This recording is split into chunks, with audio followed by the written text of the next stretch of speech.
NEET 2026 exam cancel ചെയ്തതിന് ശേഷം NTA കുറച്ച് കാര്യങ്ങളാണ് നമ്മളെടുത്ത് പറഞ്ഞിട്ടുള്ളത്. ഒന്നാമതായിട്ട് ഇതിൽ കൃത്രിമം നടന്നു എന്നത് തെളിഞ്ഞത് കൊണ്ട് തന്നെ അവർക്ക് തെളിഞ്ഞിട്ടുണ്ട്. സോ എക്സാം ക്യാൻസൽ ചെയ്യുന്നു. രണ്ടാമതായിട്ട് നമ്മൾ ഓൾറെഡി ഇനി ഫീ അടക്കേണ്ടത് വരുമോ അടുത്ത എക്സാമിലേക്കുള്ളതായിരിക്കും. സോ അതിന് ഇനി പുതുതായിട്ട് ഫീ അടക്കേണ്ടത് ഇല്ല എന്ന് മാത്രമല്ല, നമ്മൾ ഓൾറെഡി എഴുതിയ എക്സാമിന്റെ ഫീ റീഫണ്ട് ചെയ്യുന്നതായിരിക്കും. അത് ഇനി ഇന്റേണൽ സോഴ്സ് NTAയുടെ ഇന്റേണൽ സോഴ്സ് ഉപയോഗിച്ചുകൊണ്ട് അതിൽ നിന്ന് പൈസ കണ്ടെത്തിക്കൊണ്ടായിരിക്കും എക്സാം നടത്തുന്നുണ്ടാവുക. മൂന്നാമത്തെ സാധനം എന്ന് വെച്ചാൽ നമ്മൾക്ക് ഇനിയുള്ള സാധനമാണ് എപ്പോഴായിരിക്കും എക്സാം എന്നുള്ളത്. അതിനെക്കുറിച്ചൊരു കറക്റ്റ് ആയിട്ടുള്ള ഒരു ക്ലാരിഫിക്കേഷൻ തന്നിട്ടില്ല. പക്ഷേ സോഷ്യൽ മീഡിയയിലും മറ്റുമൊക്കെ പ്രചരിക്കുന്ന ന്യൂസുകളെ കുറിച്ച് നിങ്ങൾ പാനിക് ആവരുത് എന്നും പറഞ്ഞിട്ടുണ്ട് NTA. സോ നമ്മളൊരു റെഫറൻസ് എടുക്കുകയാണെങ്കിൽ നമുക്ക് ഇതിനു മുമ്പ് ക്യാൻസൽ ചെയ്ത ഒരു എക്സാം എന്ന് പറയുന്നത് 2015 നടന്ന AIPMT ആയിരുന്നു.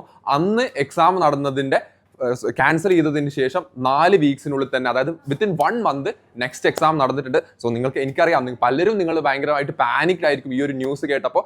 പലരും പെട്ടെന്ന് ഞെട്ടിയിട്ടുണ്ടാവും. ഒബ്വിയസ്ലി എല്ലാവരും ഞെട്ടിയിട്ടുണ്ട്. സോ നിങ്ങൾ നോക്കേണ്ട കാര്യം എന്ന് വെച്ചാൽ എല്ലാവരും ഈ ഒരു രീതിക്ക് തന്നെയാണ് പോകുന്നത്. സോ എല്ലാവരും പാനിക്കിലാണ്. സോ അത് മനസ്സിലാക്കിക്കൊണ്ട് ഇന്ന് തന്നെ സ്റ്റാർട്ട് ചെയ്യുക, പ്രിപ്പറേഷൻ ഓവർ തിങ്ക് ചെയ്യാതിരിക്കുക. അടിപൊളി റിസൾട്ട് ഉണ്ടാവും എന്നുള്ള ഉറച്ച വിശ്വാസത്തോട് മുമ്പോട്ട് തന്നെ പോവാം. Bye bye.